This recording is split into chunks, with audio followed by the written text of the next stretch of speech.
Salam alaikum Zulflaoun, bonsoir. À 5 mois de la présidentielle anticipée, l'interview a des allures de l'entrée en campagne électorale.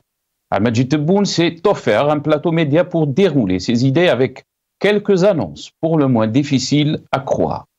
Telle a donc été la première question à laquelle a répondu le chef de l'État, affirmant simplement que le mois de décembre n'est pas le vrai mois pour organiser des élections, et précisant que cette anticipation est due à des raisons purement techniques.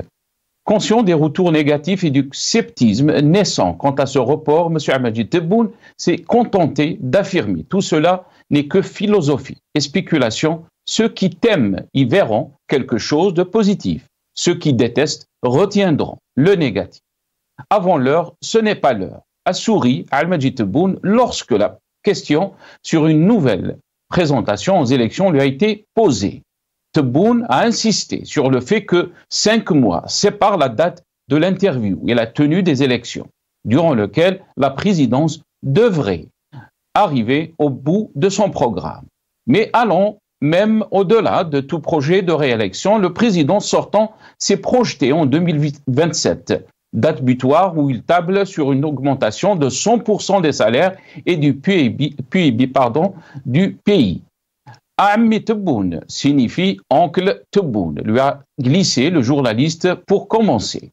Justement, je vais vous poser une question sur cette phrase magique. À chaque fois que l'Algérien se sent lésé, se sent mal, il utilise cette expression Ammi Tebboune qui transcende toutes les barrières politiques. Monsieur le Président, comment vivez-vous cette situation ? A demandé le journaliste. Tebboune, avec une joie manifeste, a répliqué qu'il la vit très sentimentalement. J'ai une profonde affection pour les jeunes depuis longtemps. C'est eux l'avenir. Surtout dans cette relation, il y a du respect, un sentiment paternel. On est arrivé à une relation entre un oncle paternel et ses neveux. L'Algérie vient progressivement à ses origines, revient progressivement à ses origines. Que Dieu garde nos jeunes, a dit Tebboune. Il continue, dans mon programme électoral, j'avais insisté sur les jeunes et j'avais dit qu'ils sont l'avenir. Il y a des gens qui se moquent de moi en disant un vieux qui représente les jeunes. Je leur ai dit que je m'engage à vous donner le pouvoir et c'est votre droit. Parce qu'il y a des gens qui s'accrochent comme des araignées depuis longtemps. Et moi j'ai dit non, il faut passer le flambeau à la jeunesse, acclamé M. Al-Majid Tebboune. On est sorti des vieux schémas mentaux. On avance quand le Seigneur protège les jeunes et que le Seigneur protège les jeunes et vive l'Algérie, qu'elle atteigne des sommets, a conclu Al-Majid Tebboune. Pour les connaisseurs du sérail algérien, il est évident que si Tebboune est adoubé par les décideurs de l'armée, comme il l'a été par Gaïd Saleh en 2019, la présidentielle sera une simple formalité. Car tout l'enjeu est dans la volonté des tenants de la décision de laisser se dérouler une élection pleine, libre ou pas. Le reste n'est qu'affichage pour donner l'illusion d'un fonctionnement démocratique normal. Nous débattrons de toutes ces questions juste après cette petite intro.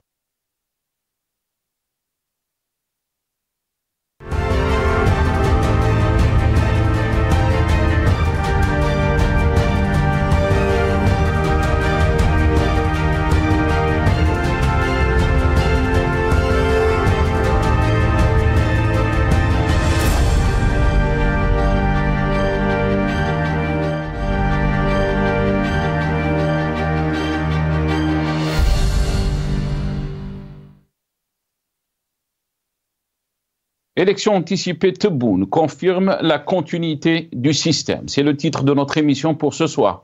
Et pour en parler, j'ai le plaisir d'accueillir dans cette émission Kamel Mouktifi, universitaire et militant politique. Il est avec nous depuis le Canada, via Skype. Kamel Mouktifi, bonsoir. Merci beaucoup d'avoir accepté l'invitation. Marhaba bik, c'est Kamel.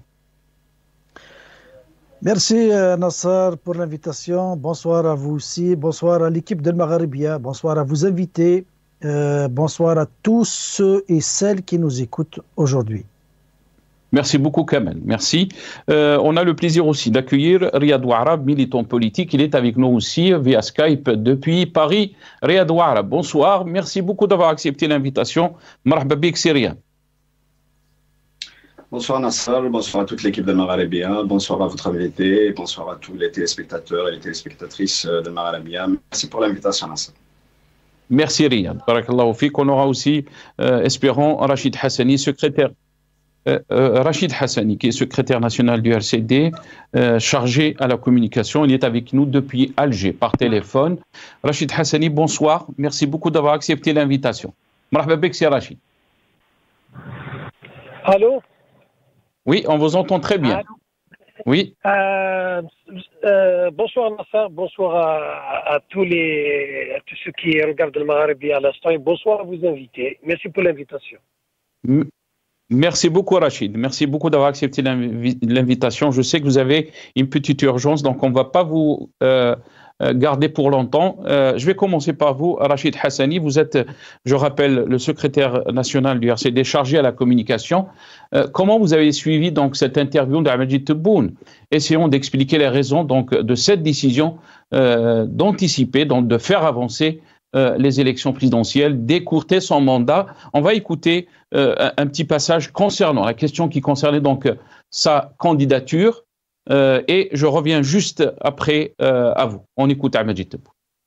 Ça, c'est une manière indirecte de me poser la question est-ce que je ترشح ولا ما ترشحش؟ Exact.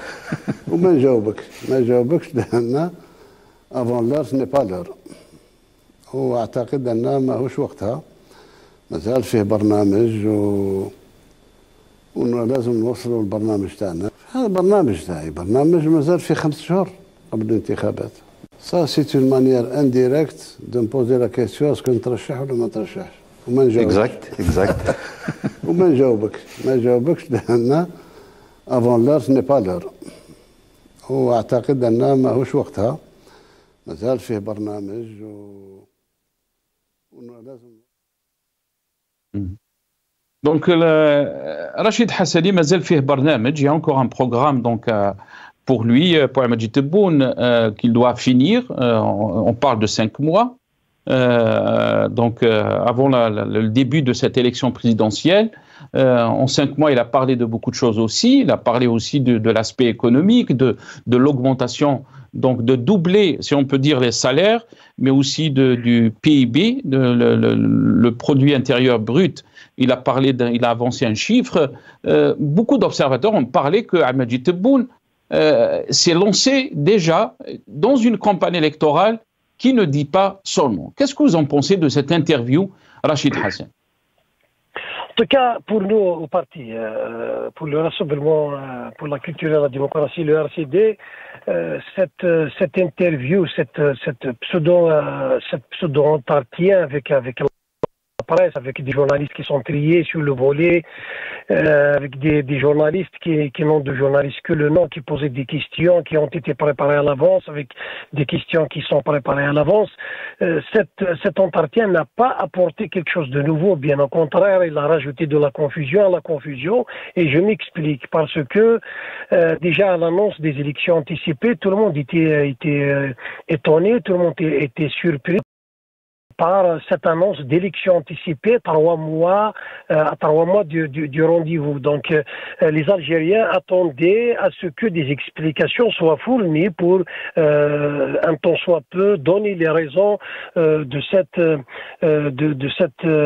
décision d'élection anticipée. Mais force est de constater que après l'entretien, les Algériens, les observateurs, les partis politiques sont restés sur leur faim parce que dans cet entretien aussi, il y a des éléments qui indiquent que cette élection est jouée d'avance, que nous n'allons pas encore une fois assister à une élection présidentielle au sens propre du terme, mais nous allons encore une fois assister à un rendez-vous électoral où il sera question beaucoup plus d'intronisation ou, dans ce cas précis, de réintronisation d'un chef de l'État à la tête de l'État algérien. C'est un rendez-vous où les Algériens sont absents de la décision, et c'est ce que dénonce la RCD, c'est ce que dénonce la majorité des Algériens aujourd'hui. Dans cet entretien aussi, nous avons eu Darwa à des annonces non seulement de Tebboune en tant que candidat à sa propre succession, ce qui aurait été somme toute normal, mais nous avons assisté à des assertions, des affirmations d'un président déjà élu, d'un chef de l'État déjà élu, d'un chef de l'État déjà sur place après le rendez-vous du 7 septembre prochain, ce qui rajoute du discrédit au discrédit déjà de cette élection, parce que si vous voyez bien, la date choisie du 7 septembre fait en sorte qu'il n'y aura pas d'élection, il n'y aura pas de campagne électorale, il n'y aura pas de campagne de ramassage de signatures pour les candidats potentiels. Donc non seulement ce pouvoir est en train de passer en force, mais ils sont en train de lancer des messages pour dire que nous n'avons pas besoin, y compris de lièvre de candidats pour servir de lièvre aux candidats du système. Donc ils veulent que ça soit complètement fermé, complètement hermétique et complètement joué d'avance, complètement joué en faveur du candidat du système. Nous avons eu aussi, et pour terminer, quand même des annonces ubuesques, des annonces complètement irraisonnables, comme cette annonce d'un PIB à 400 milliards de dollars à l'horizon 2026. À l'horizon, il a bien insisté, à l'horizon du premier semestre 2026, pour les observateurs avertis, pour les citoyens avertis, pour les spécialistes. Ils savent tous que l'Algérie fait 4% de croissance économique par année, et c'est des chiffres officiels, avec un chiffre de 4% de croissance économique chaque année. L'Algérie ne pourra pas atteindre ce chiffre. Pour atteindre ce chiffre, il nous faudra une croissance annuelle qui avoisine les 30% de notre PIB, donc produit intérieur brut. Voilà. Il annonce aussi le maintien de sa visite en France, ce qui dénote aussi. Il s'est complètement mis déjà dans l'après 7 septembre et dans la peau d'un chef de l'État d'après le 7 septembre. Et donc voilà, il y a eu un certain nombre d'annonces qui nous indiquent et qui nous donnent des indices par rapport à ce que sera le 7 septembre prochain et l'après 7 septembre prochain. Très bien. Rachid Hassani, très rapidement, est-ce que, donc, à travers cette interview, vous avez parlé des indices, mais aussi, est-ce qu'on peut assumer que Ahmed Tebboune a acté donc son deuxième mandat et la continuité du système, et qu'est-ce que cela veut dire pour l'avenir de notre pays? En tout cas, l'avenir nous paraît un peu, je dirais, il y a un épais brouillard à l'horizon. En tout cas, on ne voit pas plus clair. Ce qui est clair, c'est qu'il y a probablement un consensus au sein du sommet. Ce qu'on peut comprendre de cet entretien et du choix du 7 septembre, c'est qu'il probablement il y a un consensus au sein du sommet pour donner un deuxième mandat pour Tebboune. Mais en tout cas, dans tous les cas de figure, il s'agira d'une succession intermuraire au système et non d'une élection présidentielle au sens propre, au sens où les Algériens sont appelés à choisir un chef de l'État. Voilà, donc la crise politique est déjà latente et nous sommes dans une impasse politique totale aujourd'hui, et je ne pense pas qu'à l'occasion de ces élections supposées pour le 7 septembre, la crise soit résolue. Et c'est un autre rendez-vous encore de raté pour les Algériens, pour l'Algérie, et c'est dommage pour l'Algérie. Et donc, il s'agit pour nous, les partis politiques, les citoyens, les élites, il s'agit pour nous d'aller vers la construction de ce rapport de force pacifique nécessaire pour l'avènement d'abord d'une transition démocratique et pour aller vers donc l'instauration d'un état de droit et d'une démocratie véritable dans notre pays, où le peuple sera le maître de ses choix et le maître de son destin. Merci beaucoup Rachid Hassani. Merci pour cette petite intervention et merci de vous faire donc disponible à cette émission. Je sais que vous m'avez dit vous avez eu une petite urgence. Yartek Saha, Rachid Hassani, secrétaire national du RCD. Vous étiez avec nous depuis Alger, chargé donc, je rappelle, vous êtes chargé à la communication. Kamal Mouktefi, je vais revenir vers vous. Vous avez entendu Rachid Hassani depuis Alger. Qu'est-ce que vous pensez donc de cette question qui a été posée à Majid Tebboune concernant donc la possibilité d'un deuxième mandat d'Ahmed Tebboune? Il répond avant l'heure, ce n'est pas l'heure. Et bien sûr, on a suivi un peu ce qui a été dit dans cette interview. Qu'est-ce que vous en pensez, Kamal Mouktefi? Ils ne peuvent rien cacher parce que maintenant toutes les choses, la situation elle est claire. On annonce des élections anticipées. On confirme la visite du chef de l'État en France. Donc, tout est dit dans cette entrevue, dans cette interview. Les annonces ont été faites en vue d'annoncer et de confirmer la continuité du système. Donc, il n'y a rien qui peut laisser le doute autour de la volonté et du désir du chef de l'État à briguer un second mandat. Donc, c'est clair et net, dans sa première question qui a été posée, pourquoi les élections ont été anticipées de 3 mois, il a répondu par une simple raison technique, techniques. À mon avis, la raison technique, oui, je crois que là, à ce niveau-là, il n'a pas menti, c'est purement technique, parce que dans sa demande de visa, de visite à l'Élysée pour rencontrer le président français Emmanuel Macron, il lui manque un document pour compléter la demande de visa. Ce document, il s'appelle le certificat du deuxième mandat. Donc, les Français lui ont demandé d'avoir ce certificat du deuxième mandat pour pouvoir aller visiter, rendre visite au président Macron en France. Donc, c'est une affaire technique, réellement. Donc, maintenant, la continuité du système, elle est actée. Le président Tebboune a répondu durant cette émission-là, durant cette interview, que la voie du deuxième mandat est tracée. Donc, la machine est mise en œuvre parce que en 2027, il va compléter l'augmentation des salaires de 53% pour atteindre 100%. Donc, c'est lui qui l'a affirmé.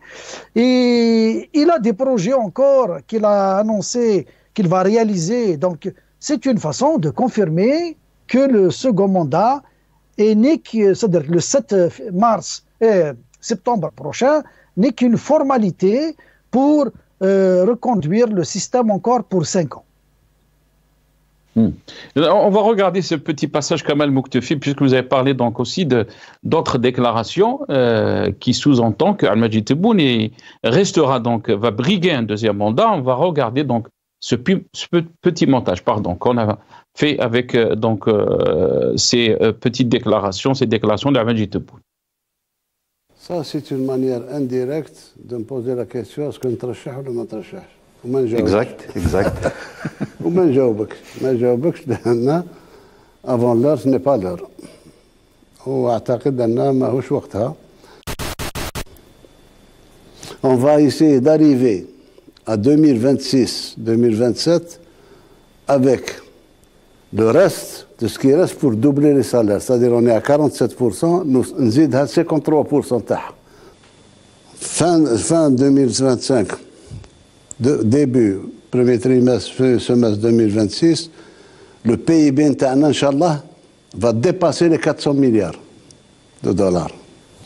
لازم نواصل باش نوصل إن شاء الله في 2025 نهاية 2025 بداية 2026 ربما السداسي الأول نعطيك أرقام اللي تخليك تعتز أنك بديت tu es un pays émergent. Oui, bien sûr qu'elle est maintenue. Elle est maintenue pour plusieurs raisons. D'abord, je crois que c'est un rendez-vous à ne pas rater. ولكن شيء طبيعي الرئيس دار العهده تاعو الاولى يزيد يدير العهده تاعو الثانيه. واش هو الشيء اللي راح يمنع له؟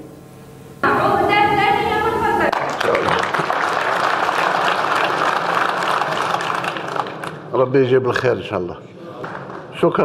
شكرا على ابداء الثقه، وفي اخر المطاف من خلالكم نخلوا كلمه للشعب الكريم ان شاء الله.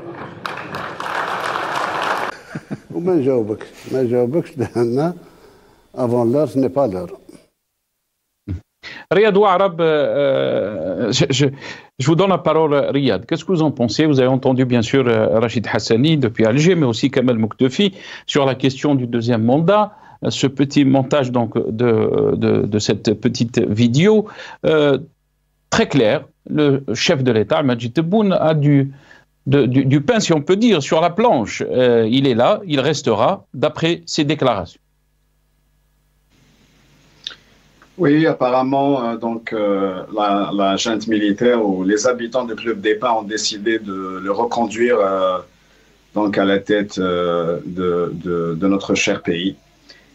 Wallah, c'est pour vous dire, je ne sais pas si je dois rire ou pleurer avec cette déclaration. Et surtout, je me demande, les ciseaux de l'IATIMA, la censure, qu'est-ce qu'elle a coupé encore?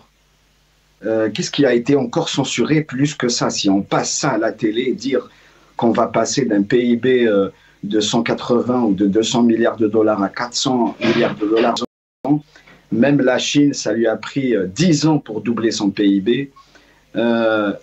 Dire qu'on va utiliser 100 000 hectares à Tindouf pour fabriquer de la poudre de lait ou des déclarations. Je me demande les chancelleries étrangères et les gouvernements qui ont des pays qui ont des intérêts avec notre pays, comment ils ont pris ce discours. Et je pense que tout simplement ce monsieur relève de la psychiatrie. Je pense qu'il est urgent qu'il soit... Excusez-moi, je ne trouve pas d'autre terme. Je ne vois pas comment un enfant un lycéen sait qu'on ne peut pas passer d'un pays... Mais dans l'interview, Riyad, il a laissé le doute. Il a dit, par exemple, sur la question par rapport donc, à briguer un deuxième mandat, par rapport à sa candidature, il a dit avant l'heure, ce n'est pas l'heure. Pour l'instant, pour lui, cette question n'a pas été tranchée. Non, je pense tout simplement que c'est purement technique. En fait, il y a un temps d'antenne, donc il a besoin, sinon s'il se déclare dès maintenant candidat, on va commencer à calculer, on va dire qu'on est dans des médias qui appliquent la loi, donc ils vont commencer à calculer son temps d'antenne. Donc je pense que tout simplement, il laisse un peu le suspense planer, si on peut dire ça comme ça, mais c'est évident que malheureusement pour notre pays, encore une fois, c'est pas le peuple qui va décider qui va le diriger, c'est pas le peuple qui va nommer ses dirigeants, mais c'est bien la junte militaire et les boîtes noires qui se trouvent à Club des Pins qui vont décider qui va gouverner notre pays. Et voilà, on a vu lors de ce discours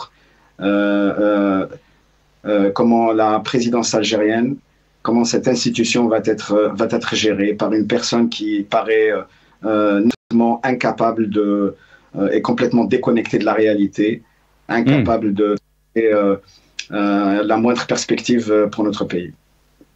Très bien. Et il y avait une question aussi par rapport donc si on peut dire le complot. Souvent on revient donc sur cette question du complot qui vise à déstabiliser notre pays. On va écouter donc la question, si c'est possible, nos amis de la régie, et je reviens à vous, Riyad, juste après ça. بعض الأوساط الإعلامية المعروفة بولاءاتها وخدمتها لأجندات أجنبية حاولت أن تربط بين قرار تنظيم انتخابات رئاسية مسبقة وبين وجود أزمة محتملة في أعلى هرم الدولة في الجزائر. البعض الآخر تحدث عن مغادرة وشيكة للرئيس تبون للسلطة. كيف تعلقون على هذا الأمر؟ نعلق في قلوبهم مرض فزادهم الله مرضا والله يزيدهم مرض على مرض وخلاص. الأمور هذه أنا كنت سبقني وقلتها، يعني الثلاثي باين فيه تنسيق. أكيد فيه تنسيق. فيه تنسيق أكيد فيه تنسيق وكانت هذه هي البداية وما زال يواصلوا في زعزعة استقرار البلاد وبإشاعات وبكذا، ولكن ما يفهموش الدروس اللي عطاوهم الجزائريين والجزائريات. الجزائريين والجزائريات يمشوا بضميرهم وبحبهم المخلص لوطنهم فقط.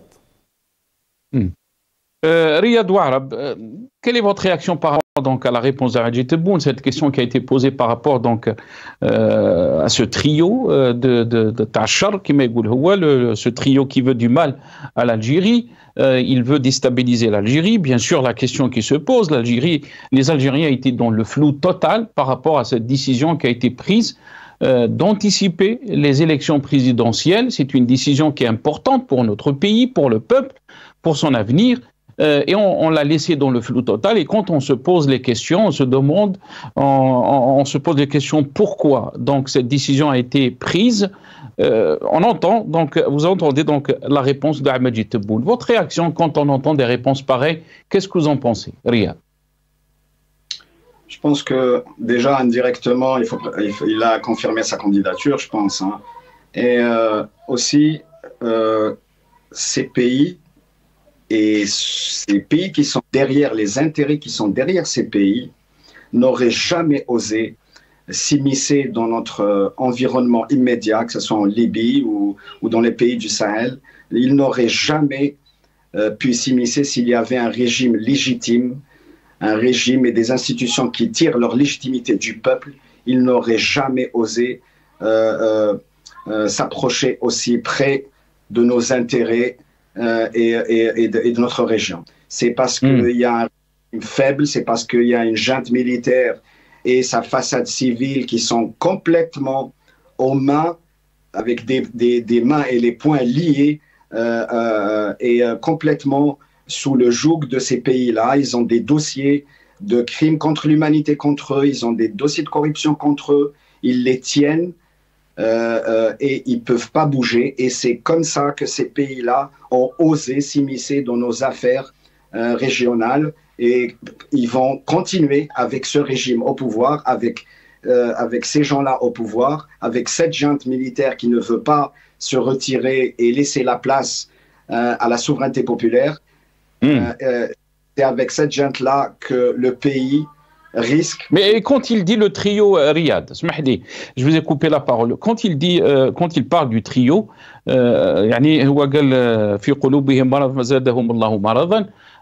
parle aussi du trio. Qui sont ce trio? Est-ce qu'il parle de la France, des Émirats arabes unis, du Maroc, ou il parle d'autres pays? Riyad.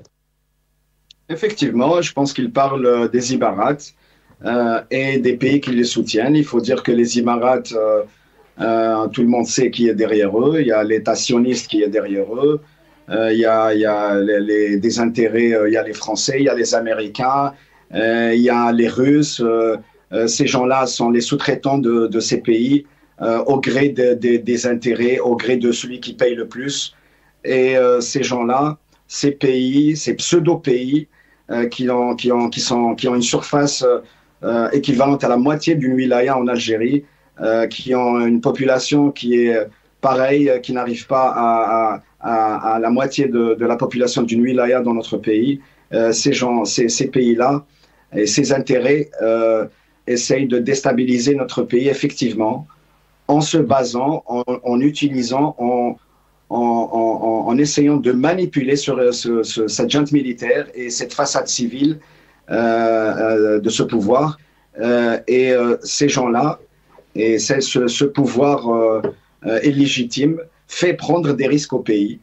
Je pense que si vraiment ils voulaient l'intérêt du pays, ils n'ont qu'à se retirer, qu'à remettre le pouvoir au peuple, essayer d'organiser une période de transition où on remet le pouvoir au peuple d'une façon pacifique, d'une façon à ne pas entraver l'avenir du pays.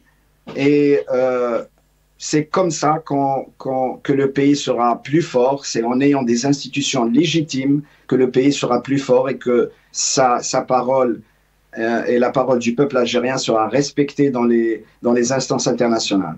Sinon, tant que ce régime est en place, ces pays auxquels fait référence Tebboune continueront à manipuler, continueront à s'immiscer dans notre environnement immédiat, continueront à essayer de déstabiliser notre pays. Et c'est encore une fois, je le répète, c'est parce qu'on a un régime faible, on a un système, on a des institutions qui ne sont pas légitimes. Très bien. Restez avec nous, Riyad. Kamal Mouktefi, sur une autre question aussi qui a été glissée par un journaliste, et il parlait donc de Ammi Tebboune, qui signifie donc oncle Tebboune. Justement, je vais vous poser une question sur cette phrase magique. À chaque fois que l'Algérien se sent lésé, se sent mal, il utilise cette expression Ammi Tebboune. Avant de vous donner la parole, on va écouter donc ce passage et je reviens à vous, Kamal Mouktefi. Ammi Tebboune. Je vais vous poser une question justement sur cette magique phrase. À chaque fois que l'Algérien se sent lésé, il utilise cette expression Ammi Tebboune qui transcende toutes les barrières politiques. Monsieur le Président, comment vivez-vous cette expression? Je la vis très sentimentalement. يعني أنا من زمان عندي عاطفة على الشباب بصفة عامة، لأنهم مشاغل المستقبل ما هو شعار. قاعد الناس يقولوا باللي شباب مستقبل، ولكن بالأخص في الظرف هذا يعني فيها احترام وفيها حنين وفيها الأبوية. الحمد لله الحمد لله، يعني لما توصل لهذه العلاقة تاع العم مع ابن الأخ، رانا وصلنا الحمد لله. يعني معناه بلي الجزائر بدأت ترجع لأصولها. Ammi Tebboune. En tous les cas, vous avez entendu la réponse, Kamal Mouktefi. Votre réaction par rapport à cette question, mais aussi la réponse d'Al-Majid Tebboune, qui dit qu'il a un grand respect pour les jeunes Algériens et que c'est un sentiment, donc, qui est très sentimental, si on peut dire, et la preuve que l'Algérie revient progressivement à ses origines, d'après lui. Kamal Mouktefi. Oui, c'est un véritable paradoxe. Hein. C'est un véritable paradoxe, mais ça ne nous empêche pas de remarquer l'hypocrisie qui frappe cette génération de quinquagénaires au pouvoir.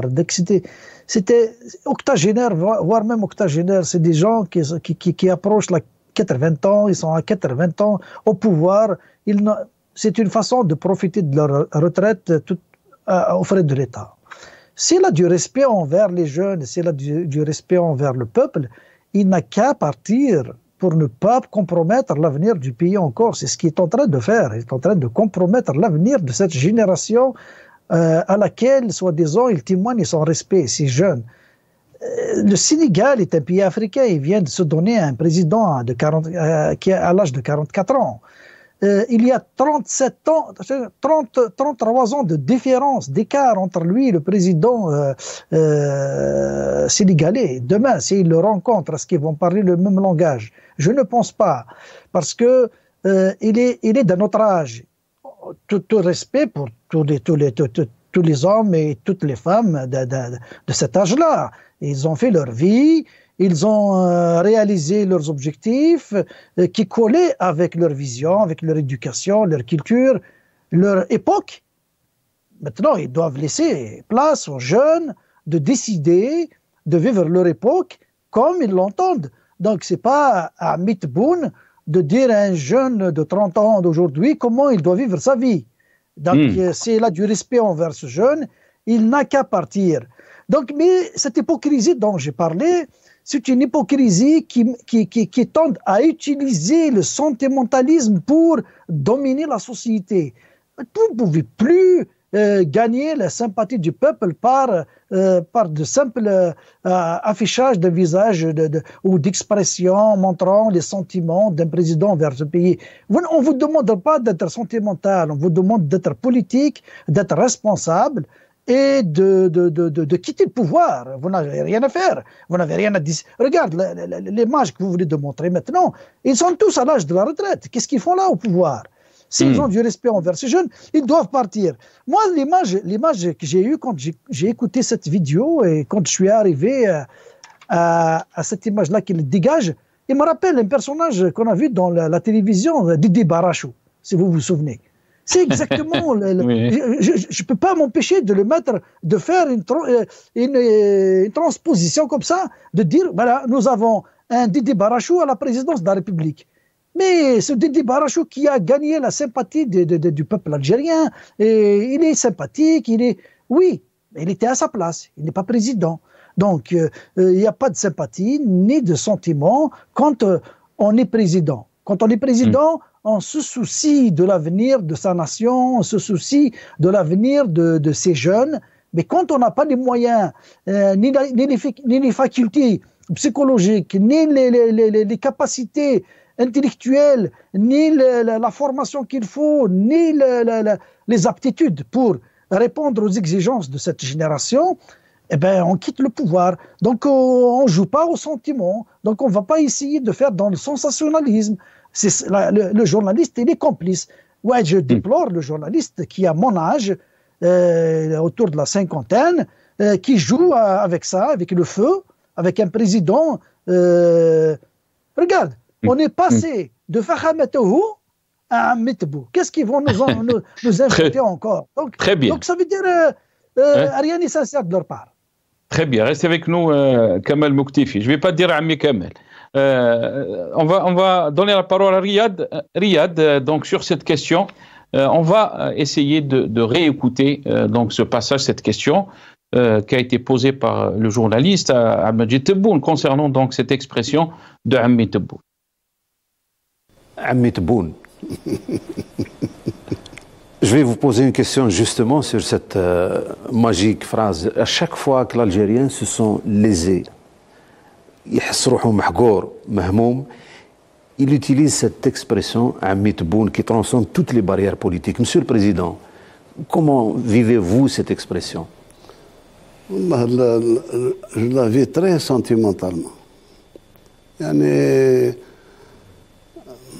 أنا من زمان عندي عاطفة على الشباب بصفة عامة، لأنهم مشاغل المستقبل ما هو شعار. قاعد الناس يقولوا باللي شباب مستقبل، ولكن بالأخص في الظرف هذا يعني فيها احترام وفيها حنين وفيها الأبوية. الحمد لله الحمد لله، يعني لما توصل لهذه العلاقة بتاع العم مع ابن الأخ، رانا وصلنا الحمد لله. يعني معناه بلي الجزائر بدأت ترجع لأصولها.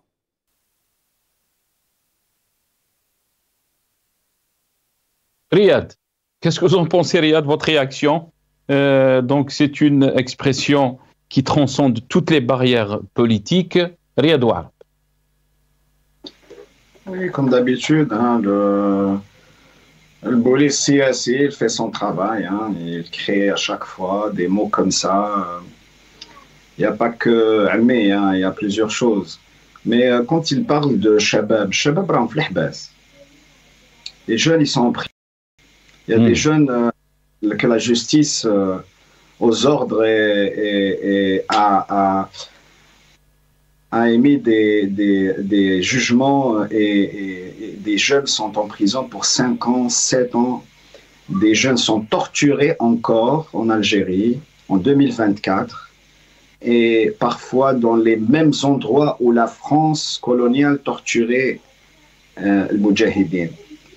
Il y a aujourd'hui, par exemple, lundi, Karim Tabou passe encore dans une caserne tel Mokhabarat pour signer.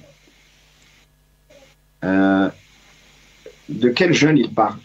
Des jeunes de leurs enfants qui se trouvent à Club des Pins ou de quels jeunes il parle? À la fin de cette question, vous ne l'avez pas passé, mais il dit « c'est moi qui va remettre le pouvoir aux jeunes ». C'est ce que disaient tous les présidents qui se sont succédés avant lui. Il a annoncé, c'est vrai qu'on l'a coupé, mais je leur ai dit que je m'engage à vous donner le pouvoir et c'est votre droit. Parce qu'il y a des gens qui s'accrochent comme des araignées depuis longtemps et moi je dis non, il faut passer le flambeau à la jeunesse.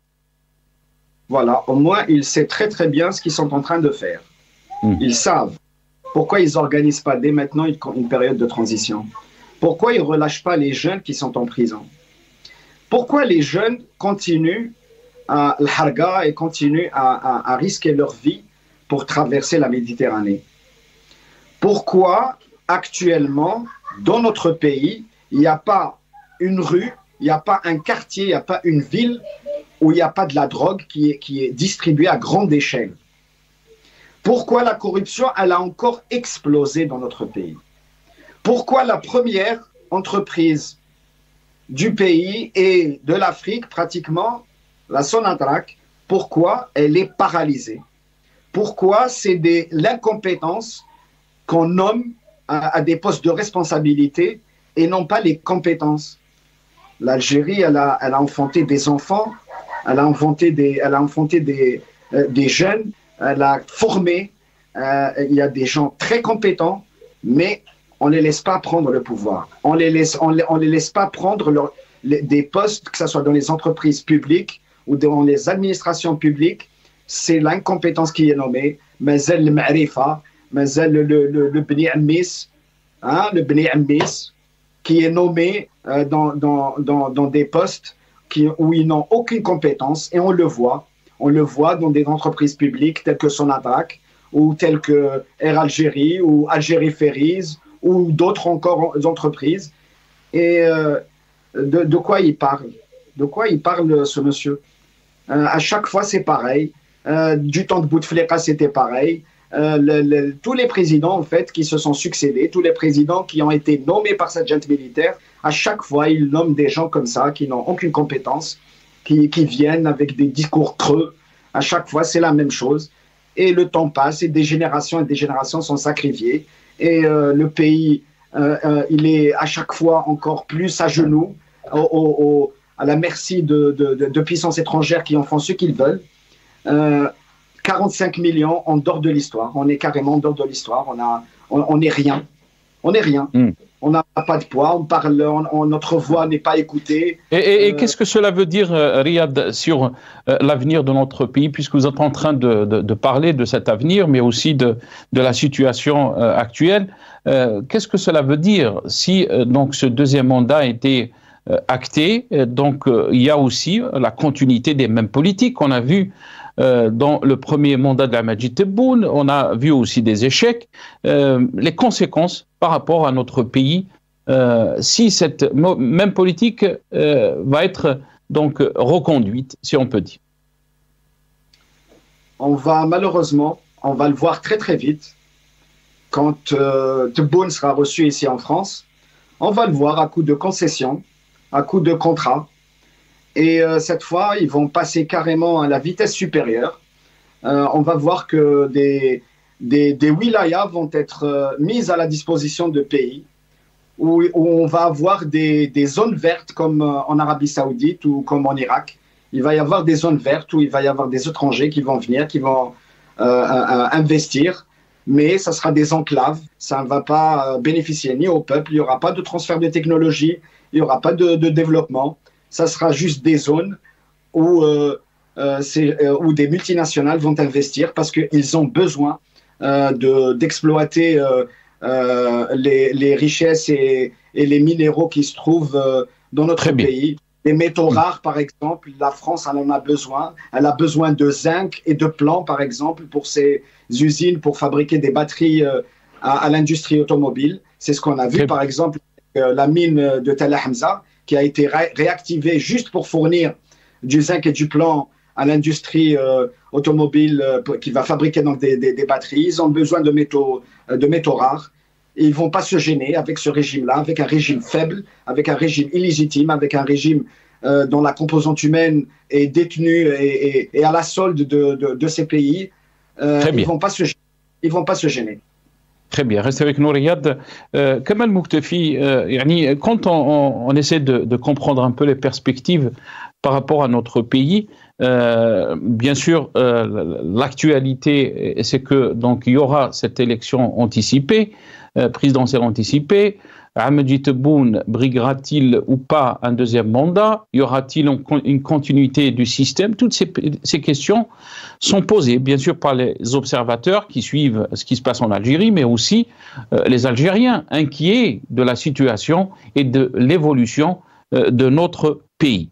S'il y a continuité du système, qu'est-ce que cela veut dire pour notre pays? La continuité du système Anassar va nous conduire inexorablement vers le mur. Il va prolonger la crise, il va compromettre l'avenir de plusieurs générations. Parce que le retard aujourd'hui, il se calcule il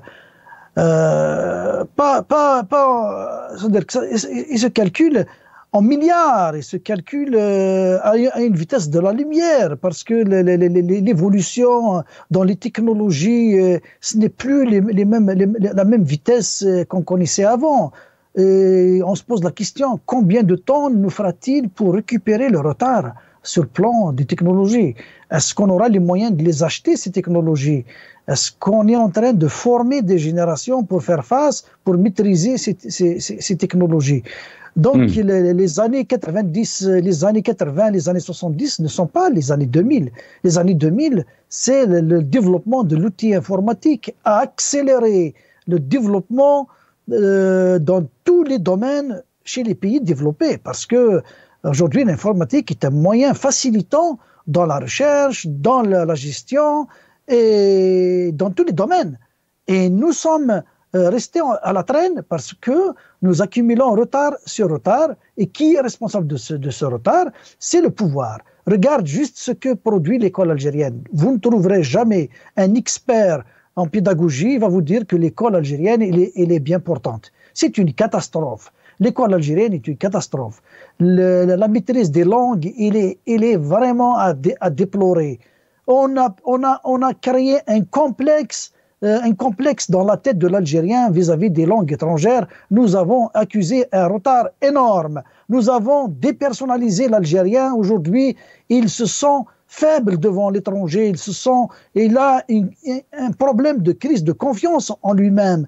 L'université... Même dans l'interview, Kamal Mouktefi, désolé, je vous ai coupé la parole. Même dans son interview, il s'est exprimé en langue française aussi, mélangé un peu avec l'arabe Darja et l'arabe aussi. Là, on se pose la question, quand on voit aussi toutes ces décisions de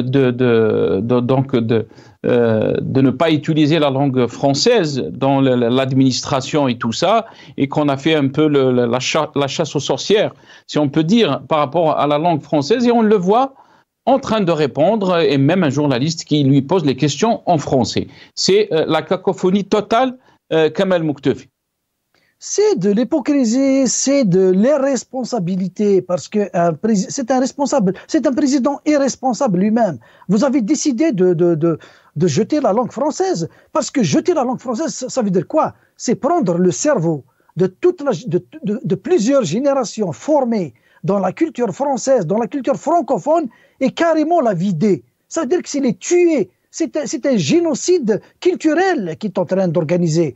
Donc on ne peut pas jeter toute cette intelligence, tous ces gens-là formés dans les grandes écoles françaises et les mettre de côté et ne pas tirer profit. C'est ça ce que ça veut dire quand on change carrément, on jette la langue française. On n'est pas pro-français, on n'a pas l'amour envers la langue française ou la langue anglaise. On n'est pas idéologisé, on n'a pas une position idéologique par rapport à la langue.